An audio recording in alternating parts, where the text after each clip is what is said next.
Good morning, and thank you very much for joining us. I am Yori Folani. Let's sort of shift our gaze a bit in the regional direction, talking about regional politics now. And what comes to mind immediately, I think, is the situation in Niger. Tomorrow, the president-elect will be sworn in, Mohamed Bazoum. So Mr. Bazoum won the election, and everything is all it's a historic election. This would have been the first time that this is going to be the first time that a democratic change of governance has happened in there. We are age mates when it comes to independence. Niger became independent in 1960, just like we did. However, it is one of those uncomfortable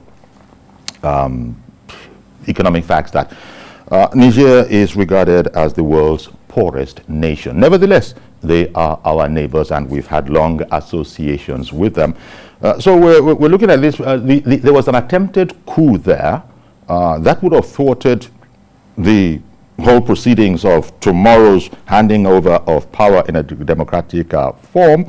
The president-elect, Mohamed Bazoum, well, when he won it, his rival, a man called Mahamane, I hope I got that right, Usman, he rejected the results. That's not very unusual, but here we are. Thankfully, the coup was thwarted, and our president, the outgoing president in Niger, Mr. Muhammadu Issoufou, who only recently was in the news for being delighted that Nigeria had honored him with a street name. So he's relinquishing power after 10 years in the seat, and then all of this happens. But happily, that's been thwarted, and so we'll look at the implications of this kind of an action if it had succeeded, and even as it hasn't. Perhaps we'll talk a bit about how very crucial the security of Niger is to our own security as well. You probably all know that Niger is in a very unique position. It's a landlocked country. Apart from us being one of their neighbors, there are also, 4, 5, 6 other countries? Apart from Nigeria, there's also there's Benin Republic, there's Burkina Faso, there's Mali, there's Algeria, there's Libya, there's Chad, all of them surrounding the Republic of Niger. Well, my guest this morning, I'm delighted that I have two of them in studio. Seyi Adeyemo, public affairs, but in this case, African affairs analyst. Thank you very much, as usual. Thank you for having me, sir. Seyi of IWA, Inside Watch Africa. Indeed, we're delighted to have you. We also have global affairs analyst who is based in the UK right now, Paul Ejime. Good morning, Paul, and thank you very much for joining us. Thank you, Uncle Folari, and happy month. Yori, please. Yori. Yes, thank you very much. Great to have you. Great to have you. Maybe kicking off with you, since we have you now, our president, of course, as you know, has condemned it already. That this kind of thing is not on. As just about everybody else, there's a lot of hope, isn't there, on Niger successfully transiting democratically tomorrow? Yes. It is, a hope with some caution. Okay. Because knowing the history of Niger, you mentioned Niger as one of the poorest countries, but it's not zero poor. Okay. This is a country that has uranium, yes, yes, which is very useful in getting a lot of energy, and then even nuclear energy, and then nuclear weapons. So, but it is not benefiting the people of Niger. That is where it is coming from. It is instead benefiting many people in the colonial, former colonial administration. That is France. That is one. And also, the country is in chronic instability. Insecurity is very rife. This coup d'etat is about the fifth. There was one in 74, 96, 99, and 2010 that removed President Tanja. So it has never had a peaceful transfer of government since its independence in 1960, like you mentioned. So even as dignitaries continue to arrive for tomorrow's ceremony, inauguration of food, it is going to be looking with one eye across the areas that are, restive. On the borders, you mentioned it has about 6 countries sharing borders with 6 countries, yes, which are all Sahel. You know what it is. Yes. Jihadist insurrection, terrorism, Boko Haram, even our own Boko Haram in Nigeria also have that is why perhaps Niger is important, because with the, Niger, Chad, Benin, and these other countries, they are helping Nigeria to fight Boko Haram. So that is the strategic importance that it holds. But otherwise, it is a country that is politically restive, and then people, we maybe you hope for the best, and then also you never know what can happen at any time. In the last month of March, hundreds of people were killed. About 300, we are told. Somewhere in the region of 300.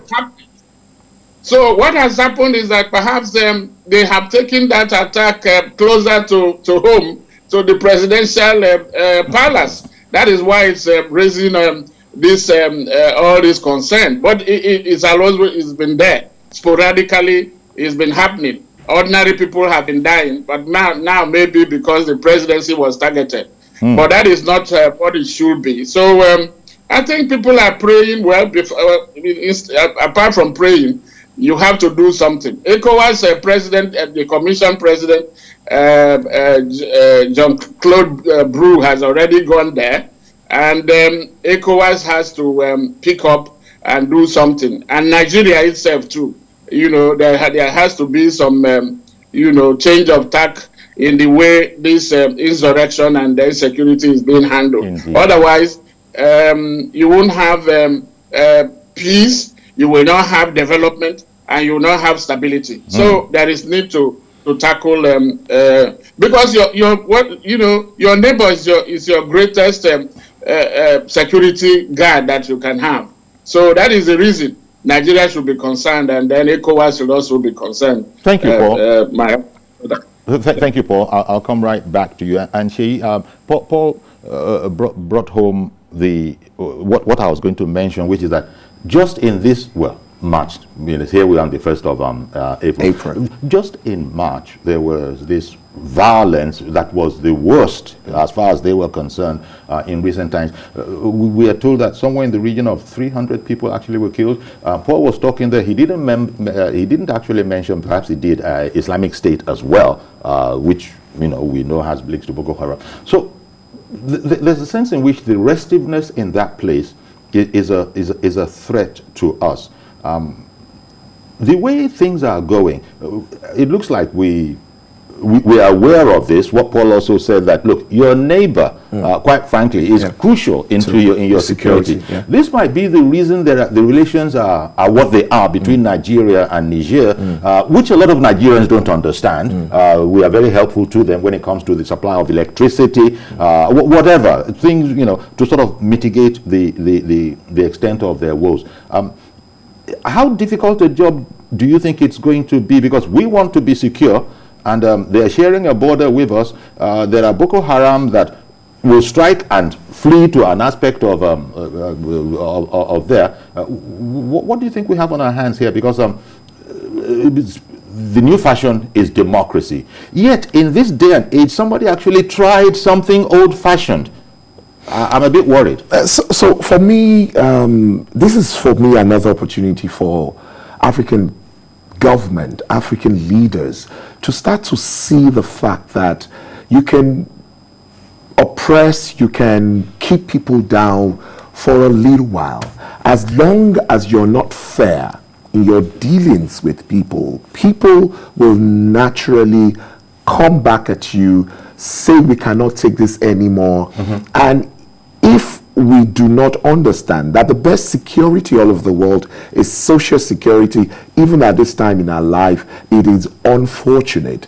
The important thing to do as a people. Now, he just described a scenario that I will want to highlight.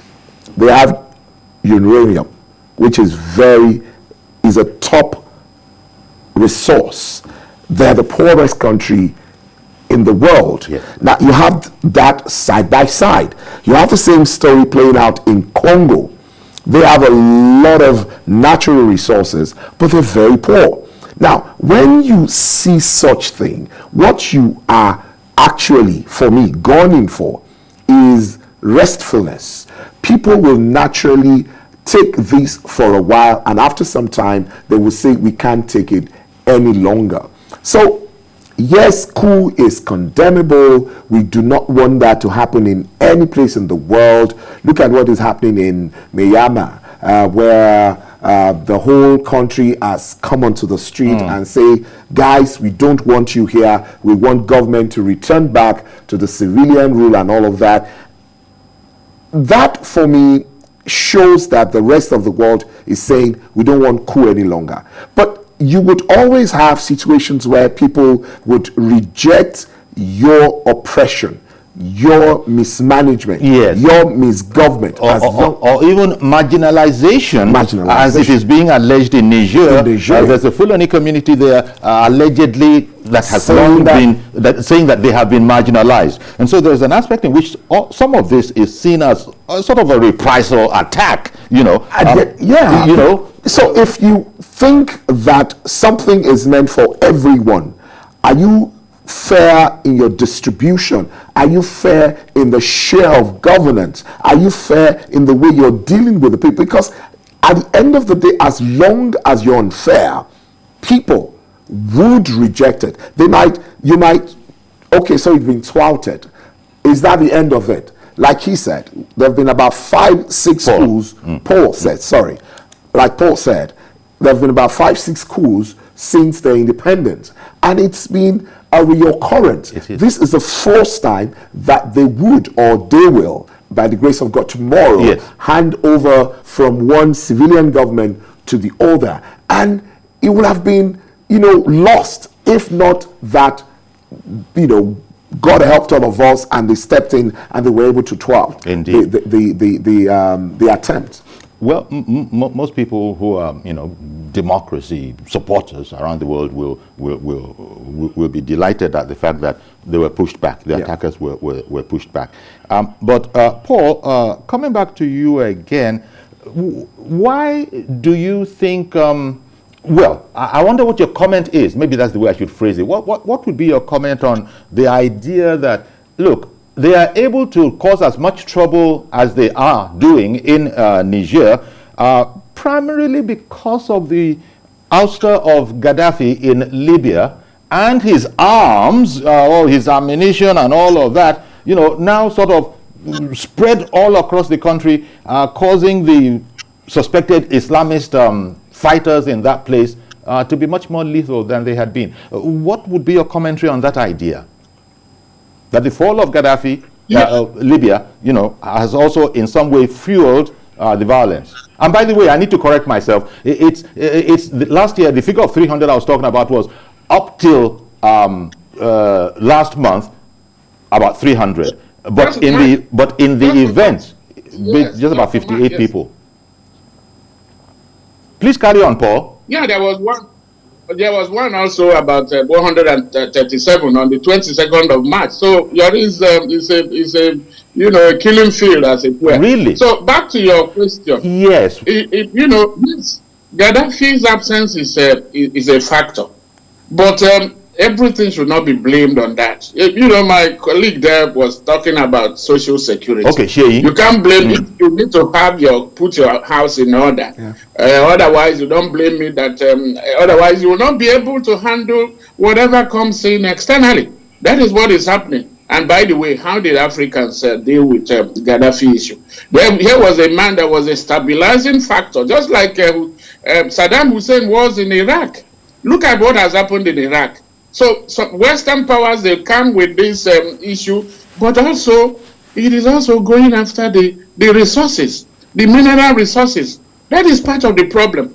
Libya has oil, Iraq has oil, and they know that when these countries are in crisis, that is when it's a free fall. Everybody can go in there and then exploit and plunder and pillage, Africa. That has been going on, for centuries. So that is what is happening. So Africa, no country, they cannot now begin to complain that it was because Gaddafi was not there. What did you even do to make sure that, Gaddafi, that was, whatever he was supporting the African Union. If I go to Addis Ababa, some of the buildings you have there were built by Gaddafi. Whenever there is a summit, Gaddafi will, pay the dues of most of, several countries to make sure that from Organization of African Unity to African Union.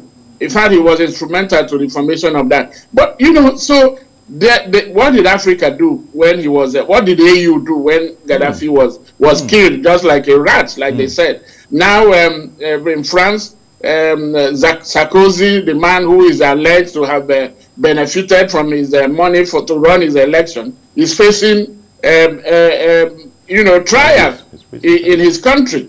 But what has Africans done? Governance, you have to deliver on that. And one of it is security of the people, giving them the basics, medical care, food on the table, economic security, social schools, and all this. And then you will have less to worry about whether then the population and the country will be ready to tackle whatever external aggression is coming or infiltration. Because you don't use that as an excuse and say because that was what happened. So the most of the countries that are now, they are now rushing for an inauguration ceremony. What happens after? What will become of a Bazoum administration that has now been given this kind of task? And then look at the ironic issue to a country that is in such instability and insecurity. The president that has been there for 10 years, I don't know what he has done for him to now be rewarded with Mo Ibrahim Prize for leadership in Africa. My brother, okay. Can you reconcile that? Okay. You are leaving a country in such ruin, and then Africa, they are coming. Use that money. It's about 5 million, and then maybe over how many years? Yes. Why don't you use that money to, address the needs in Niger, instead of giving it to one man who you consider has done? But from what is on the table, is I think it's a self-explanatory whether he's deserving of that kind of, or because he agreed to stand down. I think that is the main thing, that he is standing down because he's not asking for the third term that every African country tight. Well, is that how low governance and leadership has come in Africa? One moment, Paul. Thank you. After all, our president, Obasanjo, also got that Mo Ibrahim Prize, remember? There are those that probably might be asking similar questions, But the president-elect Bazoum, Mohamed Bazoum, his campaign in bulk was that he was going to address and try and bring down the violence, the Islamic violence that's going on there, because at the end of the day, what they want is to set up a caliphate, if you would, caliphate where everything is according to Sharia law. No problem if everybody agrees that that's the way to go, but by force, by fire, this is where we are right now. Now, as Paul is saying in there, President-elect Bazoum, he campaigned that he would bring down the restiveness. And how optimistic are you, seeing as it's been going on, and we were just being asked by our colleague over in the UK there, that what did we do? What did we as Africans do? What have we been doing Now we're now we're all bringing out our Sunday best, or bringing out all the agbadas and all the suits, heading for Niamey tomorrow. So President Yusufo, who is the outgoing president, under which Bazoum was interior minister, yes, also campaigned on protection of the people. When he was also campaigning, his main campaign lyrics was, "Oh, I'm going to protect my people." Now, the question is, how well has he protected his people? One will say that one is hopeful, because if he had worked under him as interior minister and he has reiterated what his predecessor had said about protecting the people, one would say, all right, 10 years, another set of 10 years starting, maybe they will be able to take the protection to another level. But I'll take you back again. The best way to protect the people is fairness. The best way to protect the people is to show to them that whatever you're doing is for their good. If they see, even in a nuclear home, a simple family, that daddy is eating all the food in the house, the children at some point will come against daddy and say, daddy, this cannot continue. So my plea for African leaders, let us stop talking. In fact, I know most Africans are tired of their campaign rhetorics that, oh, they're going to do this, they're going to let them do it. You know, I mentioned that we're doing quite a bit, you know, as you know, fellow Africans, brothers, neighbors, for Niger Republic. We're doing quite a bit for them. Maybe understandably, because after all, they do have the southeastern border with Nigeria.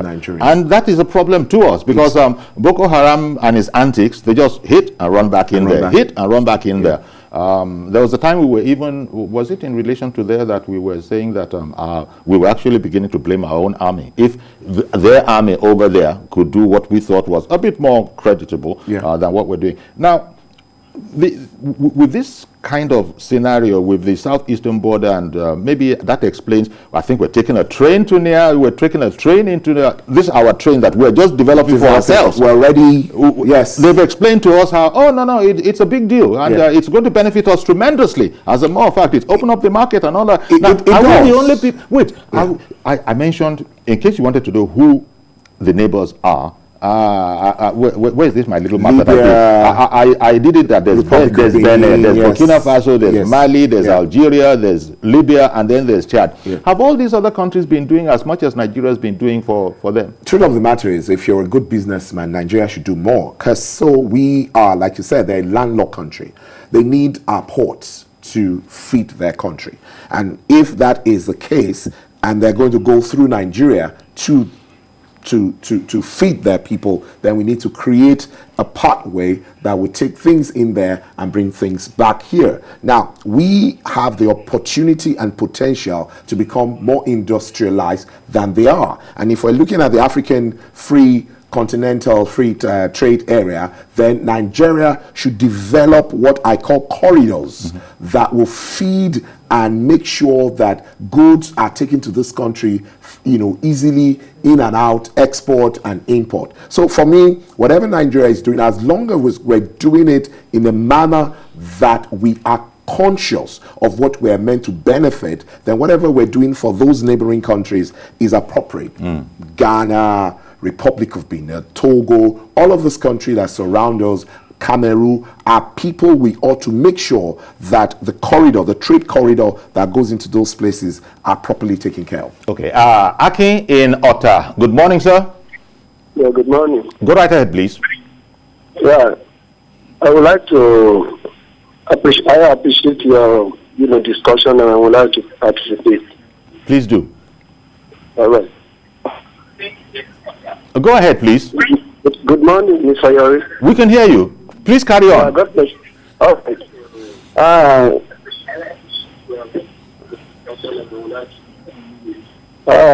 Now, looking at the situation of Africa, you find out that our trend is just the same all over, and I don't know if it's a kind of a cost. When you look at the resources that we have in Africa, is enough to take care of our people. But the problem is, our leaders, they go abroad, they see all these things, how leaders over there are using their resources to develop, their country, to take care of their citizens. But in Nigeria and in Africa generally, they feel that once they get into power, it is time to just protect their immediate family and then their own tribe. Yes, Akin, I hear you, Akin, but Nigeria is not the subject really of this conversation. It's Libya. Unless you are saying, I beg your pardon, Niger Republic. It's Niger Republic. Whereas I accept, your submission, but it's Niger Republic, where President Buhari has said it's futile. And I was reading something that Garba Shehu put out on his behalf, that it's futile to try to change government, by force, by violence. I'm sorry if I interrupted you, but I just wanted to sort of redirect the conversation more onto the Republic of Niger angle. But Shehu, would you pick that up? The president, in his comments, he said, in fact, I can quote here, quote, "It is utterly naive to attempt the removal of an elected government by force." I completely agree. Naive, it's outrightly wrong. It is something that is condemnable. We are, as a people, all of us must come to the table and say, this is not something we should encourage. Nobody should take out government by force any longer in the whole world. But the truth of the matter is, then we should, in my opinion, open up opportunities for people to be able to intellectually and objectively criticize people. If you make that impossible, then what you're trying to do is to make force inevitable. Okay, I've got to take a break now, but Paul Ejime in the UK, our global analyst this morning on the program, please stay with us as we take this break. We'll be right back. Okay, we're looking at the situation in the Republic of Niger against the backdrop of the inauguration tomorrow of the first democratically elected president, and this sort of peaceful transition. President-elect Mohamed Bazoum will be ascending to office tomorrow, even though it doesn't matter now, but his rival in that election, Mohamed Ousmane, he rejected the results. It happens all over the world anyway. So here we are. There was an attempted coup yesterday. Thankfully, it was thwarted, and our president has been commenting, according to a statement put out by Garba Shehu, one of the presidential spokespeople. And, the president has said military political adventurers should respect the will of the people and respect constitutional order. That's our president there. So it goes back to what you were saying, and I'll let you come in on it shortly, that how fair are you being? You got to be interrogating the will of the people. Did I hear that Ibrahim was on the line? Good morning, Ibrahim. Good morning, sir, and good morning to your guys over there. Thank you very much. Good morning. Thank you so much. So you also brought another good, quite interesting topic this morning. Okay. You see, the incident that wanted to happen, or about happening yesterday, is uncalled for. We don't need this in a democratic setting. And here is the factor. Niger has been in this factor. They are used like a culture to them. Military from one military to another military. And they don't want this history to create in this very dispensation. That is how I see it. But you see, because of what we Africans are facing, especially we, the West Africans, is our leader. They are our factor in this arena. Why did I say so? Okay. This country has the mineral resources that could have been in the development of the human capital in that nation, developing them, and you make them to rely upon other nations. If this thing have been cast for long, there wouldn't be all those incoming and outgoing military in and military out. Because now they are making them to use to that. Because why? It has become a business as usual. But thank God that coup has been averted. But it is now opening up for this incoming leader. Please, that is my advice to him and other African countries that also be in that position as well. Let them use their own natural resources for the development of their people. Not in themselves, they will be there and in detriment of others. It's not going to hinder us there. Now, the ECOWAS themselves, they have the role to play in this system. Because the way the leaders are doing, you have something. Look at in our own country, Ajakuta. Look at what has already lied on Ajakuta. They didn't do anything about it. Until this government will expect them to do something concerning Ajakuta as well. So that we will not allow some of these things that we imported that when we have it in our home.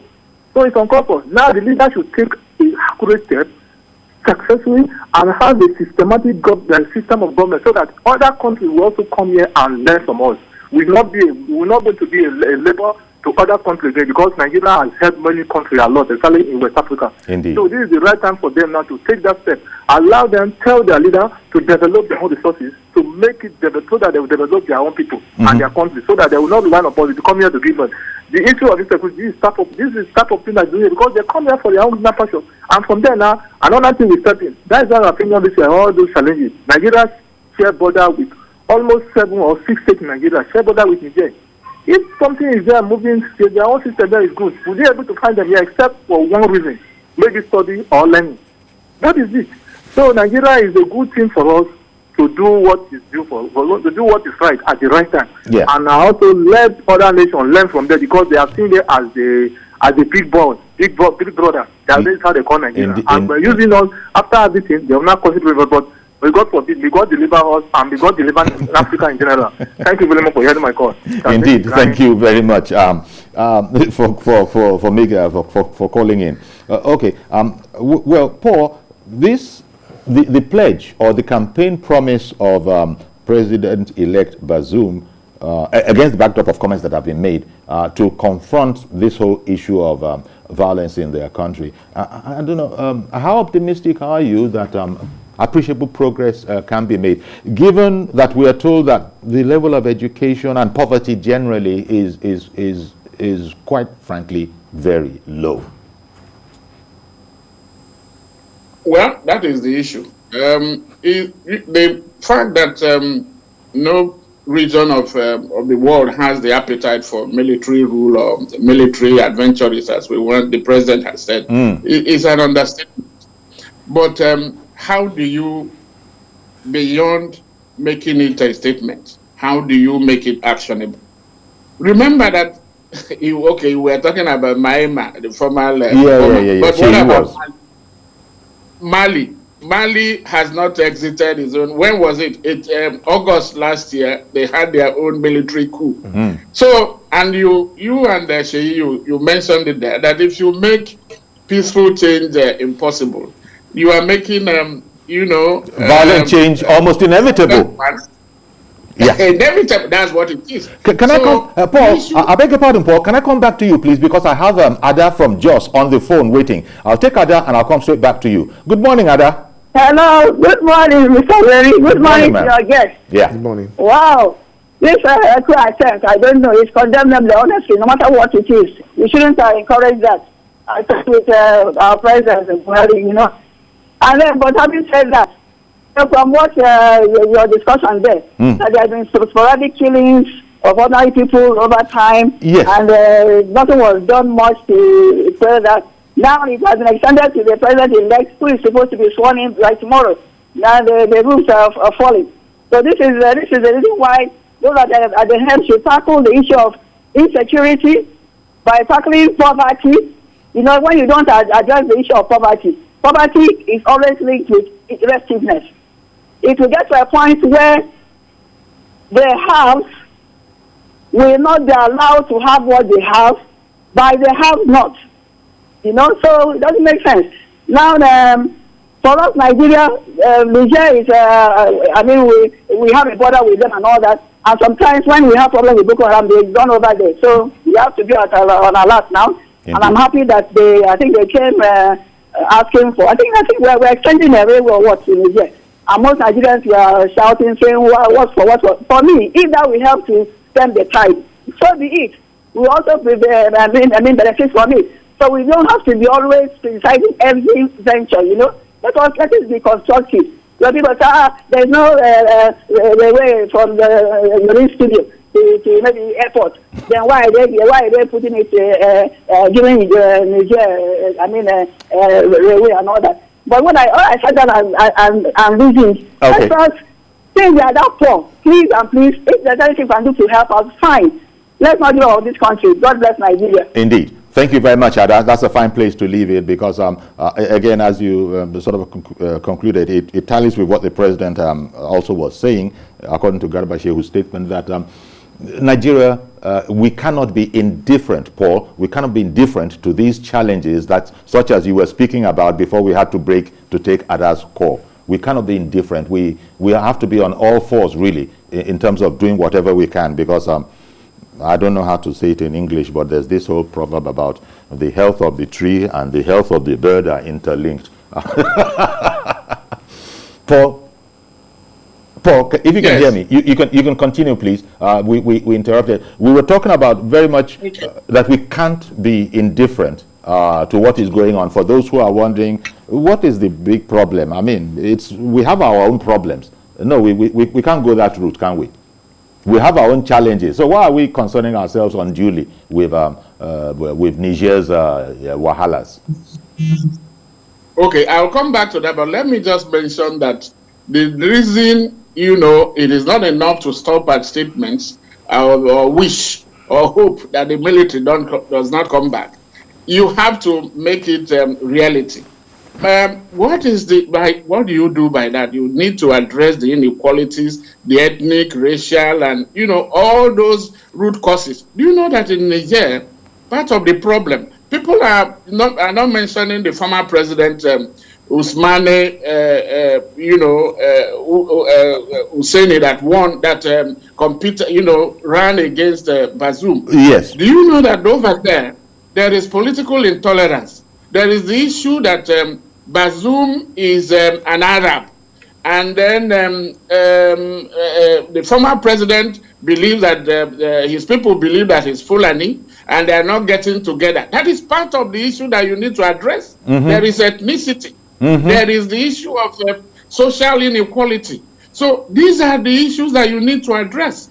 Well, Nigeria, back to, which also applies to our own country, everywhere. If you do not address those issues, you are, playing with a time bomb. Yes. Back to why Nigeria should care, or why does it matter?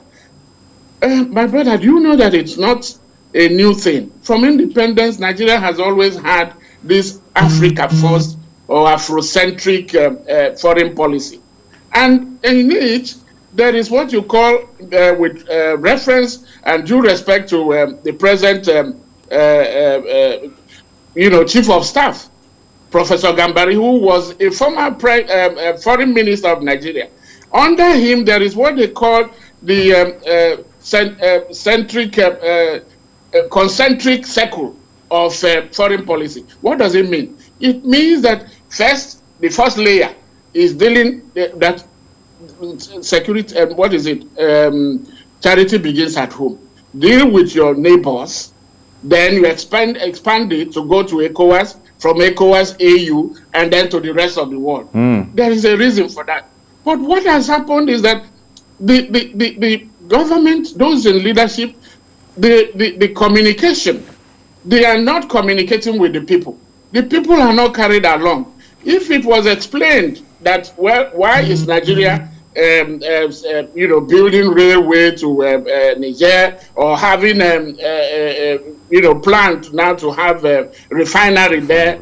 I mean, if it has been explained, foreign policy is about articulation of your strategic national interest. Indeed. It's an extension. One moment, please, Paul. Can I call it?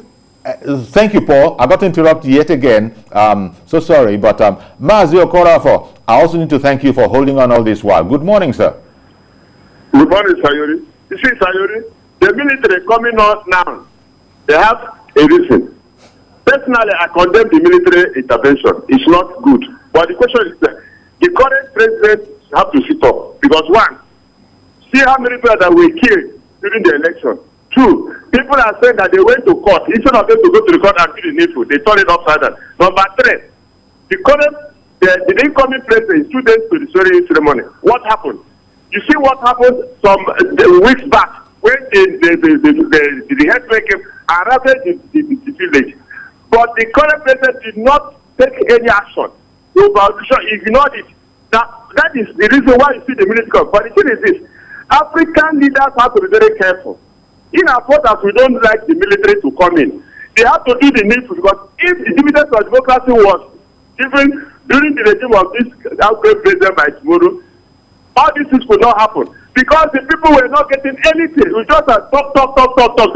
Now, even the incoming president have to be very, very careful, because one, they reached him into the president of the region, which there are facts and figures in that very place. Now, you ask them, do you know how many people that have been killed during, after, and presently? Now, is that how African continent should move on? So, we Africans, the African leaders, we take things as this for granted, because in our force and the power that we have the knife, we have the young, which is not there. Now, United Nations are watching, ECOWAS are there, African Union are there. But the question is, I said that African Union, everything backed up to the same thing. But the question is, they don't tell one another the truth.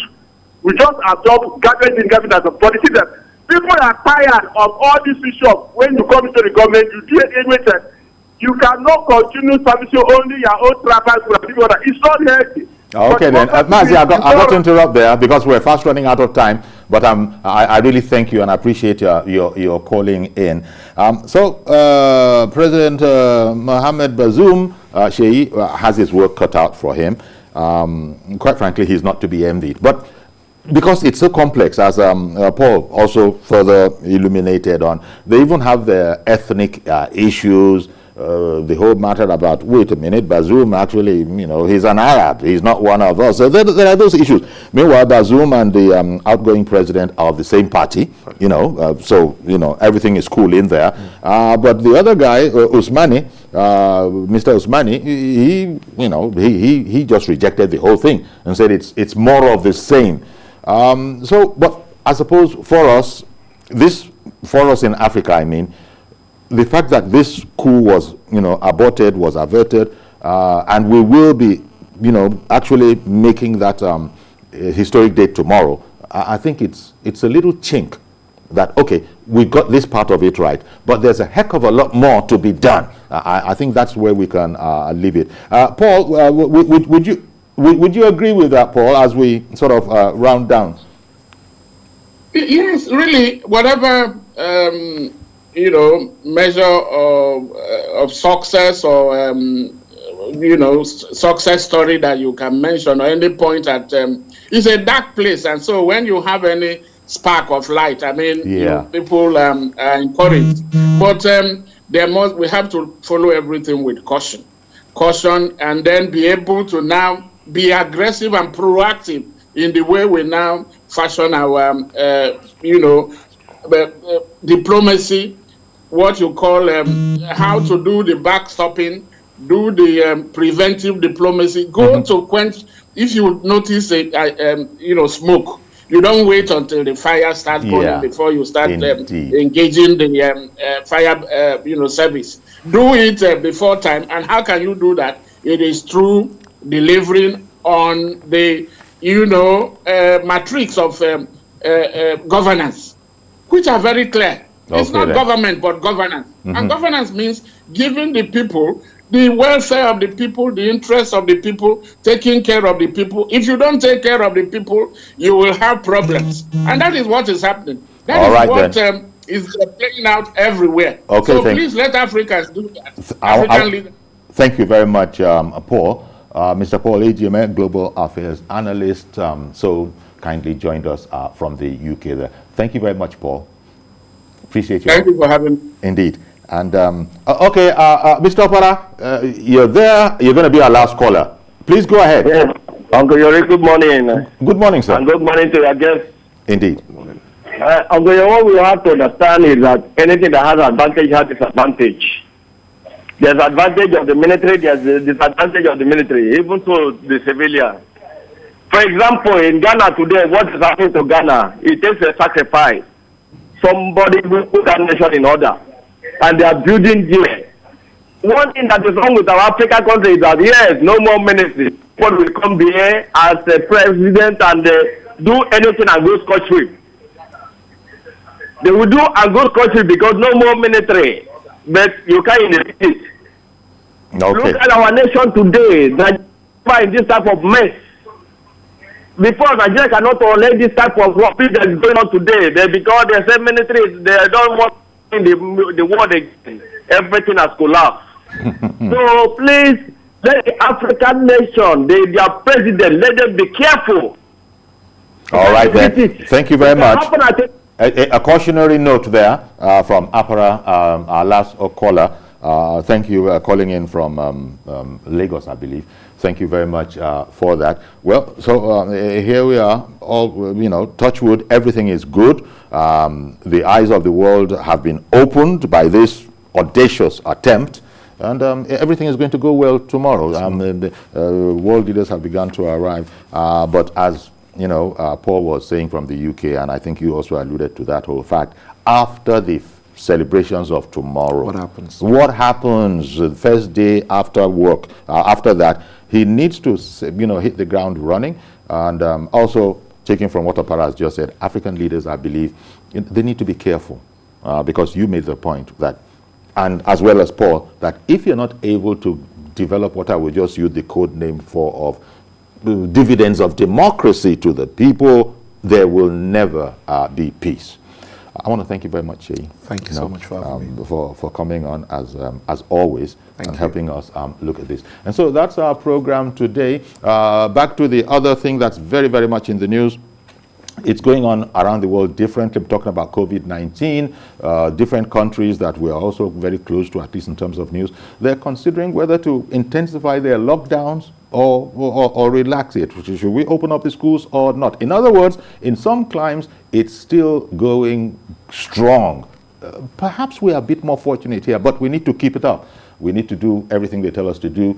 Keep on washing your hands, masking up. Keep on masking up, avoid crowds, and if you haven't taken the vaccine yet, you might want to consider that eventuality. Okay, see you tomorrow, God willing. I'm Yori Falani. Bye-bye for now.